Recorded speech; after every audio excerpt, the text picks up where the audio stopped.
Nós vamos falar agora sobre a eleição no Chile, tá? O Chile tem eleição amanhã, dia 16 de novembro, é o primeiro turno, o segundo turno será no dia 14 de dezembro. Tudo indica que a candidata comunista aliada do Boric deve ganhar o primeiro turno, mas haverá segundo turno. E aí que vem a parte emocionante. Os outros três candidatos que têm chance de passar com ela para o segundo turno são de direita. Um é de direita moderada, o outro é de direita e o outro é de extrema direita, segundo eles chamam. É um cara que se diz libertário, mas eu tenho algumas dúvidas com relação a isso, tá? Eu vou falar para vocês. Pois bem, vai ser o resultado amanhã. Vamos entender o que está em jogo lá no Chile, porque é uma eleição importante, é uma eleição que pode também ressignificar a questão da América Latina, garantir mais uma vez a virada em relação à direita aqui no continente. Então tá aqui, ó, amanhã, dia 16 de novembro, se define o resultado da eleição lá no Chile, né? O Chile não tem reeleição, então o Boric não poderia se candidatar. Ele indicou a moça chamada Janete Jara, essa moça gordinha aqui. Ela está em primeiro lugar, ela é uma comunista, ela diz que é uma comunista moderada, e ela está em primeiro lugar nas pesquisas, tá? Se você olhar aqui a pesquisa, aqui, ela é essa linha amarelinha aqui, laranjinha aqui, ó. Mas o problema é o seguinte, ela não vai ter nem 30% dos votos, tá? Ela está em primeiro lugar, por quê? Porque a direita está dividida, tem 3 candidatos de direita aqui depois dela. E aí que eu falo para vocês que no final das contas, a esquerda está contando já com a derrota nessas eleições. Por quê? Beleza, no primeiro turno ela vai ganhar, mas seja lá quem for, que for para o segundo turno com ela, a tendência é agrupar os votos de todo mundo da direita. E aí se você somar os 3 candidatos que estão aqui da direita, que vem logo em seguida depois dela, ela tá ferrada. Entenderam o problema? Entenderam por que a esquerda está desesperada lá no Chile? Entenderam por que o Boric já está vendo que o governo dele não deu em nada, né? A grande expectativa do Boric era fazer a Constituinte, era mudar a Constituinte do Chile, mas não conseguiram mudar a Constituinte exatamente porque as 2 vezes que tentaram ficou pior do que estava antes. É o que eu falo. Esse é o problema de Constituinte. Eu vejo muita gente aqui no Brasil falando, não, temos que mudar a nossa Constituição, fazer uma outra Constituinte, porque a nossa Constituição é muito ruim. Eu concordo, a nossa Constituição é uma bosta. Mas qual que você acha que é a chance da gente aprovar uma Constituição melhor do que essa? Não, vai ser pior, cara, vai ser pior ainda. Não tem chance de ser melhor a Constituição, vai sempre ser pior. Então deixa quieto, foda-se essa Constituição, tem que deixar ela mesmo, não tem alternativa, a verdade é essa. Infelizmente, é a mesma coisa que eu falava sobre a questão de reforma tributária. Sempre falei aqui, não, pessoal, não, porque nossos impostos são muito complicados, vamos fazer uma reforma tributária. Não faz reforma tributária, deixa quieto, só vai piorar. E olha a reforma tributária que fez, a tragédia que está sendo a reforma tributária feita no governo Lula. Tomamos no cu com essa reforma tributária, aumentou o imposto pra caramba, né? Vai ferrar com a vida de todo mundo aqui no Brasil. Mas enfim, voltando para o Chile, que é o assunto do nosso vídeo, né? Aqui, ó, a situação é essa daqui. A ex-ministra do Trabalho, a Janete Jara, aliada do presidente Boric, que lidera as principais pesquisas eleitorais para a presidência do Chile. Mas, de novo, ela lidera... Aqui, ó, tem aqui mais algumas posições aqui. Cadê a posição? Aqui, ó, né? Ela está em primeiro aqui, mas tem menos de 30% dos votos. Tem 28% dos votos. Em segundo lugar está o Cast, que é essa outra linha aqui, acho que é azul escuro ou preto, não sei. O Cast é essa outra linha aqui. O Cast, ele já foi chamado de Bolsonaro chileno, né? Então ele é um cara que tem as políticas do Bolsonaro, de nacionalismo e coisa e tal. Mas o que o pessoal está criticando muito ele, né? Quando a esquerda falhou em aprovar a primeira Constituinte, o Boric queria tentar de novo, tentar aprovar uma segunda Constituinte para tentar aprovar uma outra Constituinte e coisa e tal.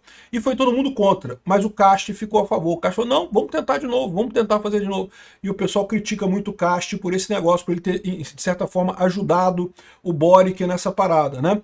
E não adiantou nada, no final das contas também não foi aprovada a segunda Constituinte, ficou a Constituinte do Pinochet mesmo no Chile, felizmente, porque o Chile sim tem uma Constituinte muito boa, uma coisa excelente, né? Essa linha azul aqui, ó, que já chegou a estar na liderança de todo mundo aí em 2024, início de 2025, é a senhorita, tá aqui, ó, são essas 3 pessoas aqui, ó, Evelyn Matei. Evelyn Matei é centro-direita. Ela diz que ela é a moderada, ela é a terceira via. Ela falou que a vantagem é que ela pode atrair os votos da centro-esquerda e não sei o que. Ela é o PSDB de lá.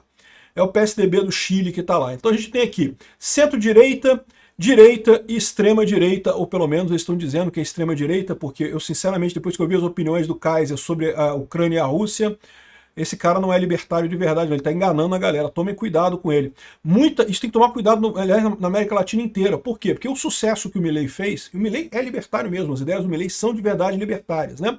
Isso trouxe um incentivo muito grande para as pessoas se dizerem libertárias, anarcocapitalistas e coisa e tal.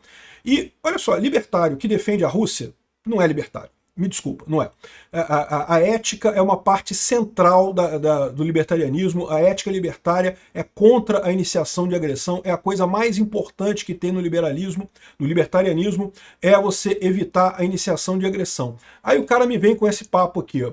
Ah, não, porque é um caso de realpolitik e não uma questão moral de bons contra os maus. Não, é exatamente o contrário, não tem porra nenhuma de realpolitik. Quem fala isso é gente que tá no bolso do Putin. Então esse idiota desse Kaiser aqui é uma russete do caralho. Eu torço para ele perder. Infelizmente, eu acho que ele tem chance de ganhar.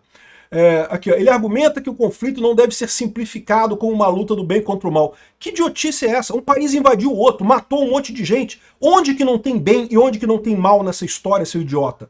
Você não é libertário de verdade. Aqui, ó. Não, ele critica a OTAN, não porque a OTAN que estava. Se a OTAN tivesse dado garantias à Ucrânia e não sei o que lá e coisa e tal. Olha o absurdo desse cara, falando propaganda russa abertamente. Esse cara é um filho da puta. Tomara que o Chile não faça, não eleja esse idiota desse cara que se diz libertário, mas não é de verdade. Aqui. Enfim, e o pior, ele tem chance, tá? Porque se você olhar aqui a coisa, ele tá crescendo aqui, ó. O Kast tá na frente dele, a Matei parece que tá caindo. O Kast tá caindo e ele tá subindo. Como é que vai ser o resultado amanhã? A gente não sabe. E o problema é esse. Seja lá desses três aqui, quem é que for pro segundo turno, pode ser que ganhe da Jara. Eu não tenho dúvida nenhuma que é uma chance grande de ganhar da Jara, que é comunista. Porque, de novo, ela tá na frente? Tá na frente. Mas é porque só tem ela da esquerda, não tem mais ninguém da esquerda. A esquerda toda focou nela, né? Vai ser muito parecido com o que vai ser a eleição aqui do Brasil em 2026 também, você pode ter certeza. Porque o candidato da esquerda vai ser o Lula. O Lula vai ganhar no primeiro turno, e meio que foda-se, não faz diferença. Por quê? Porque provavelmente vai ter mais de um candidato da direita na eleição, e aí a gente tem a situação de que quem da direita que for para o segundo turno com o Lula vai pegar os votos do resto da galera e aí vai conseguir superar o Lula no segundo turno. É a expectativa que todos nós temos, né? Seja quem for o candidato da direita que chegar no segundo turno, vai ganhar. Eu acredito que é a mesma coisa que vai acontecer aqui, né? E o meu medo com o Kaiser ganhando é que ele pode justamente queimar o filme do libertarianismo aqui na América Latina, né? O Milei fez um favor enorme para os libertários, né? Conseguiu colocar a Argentina de volta no mapa econômico, tomou as decisões corretas, ficou do lado de Israel, ficou do lado da Ucrânia, que são os lados corretos nessas guerras. Agora esse cara aqui arrisca sacanear a posição libertária por conta de mamar o peru do Putin, né?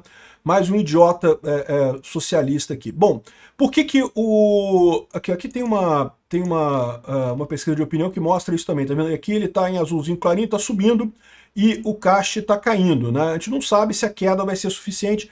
Se for a pesquisa da última opinião de pesquisa, vai ser ainda Kast e Jara.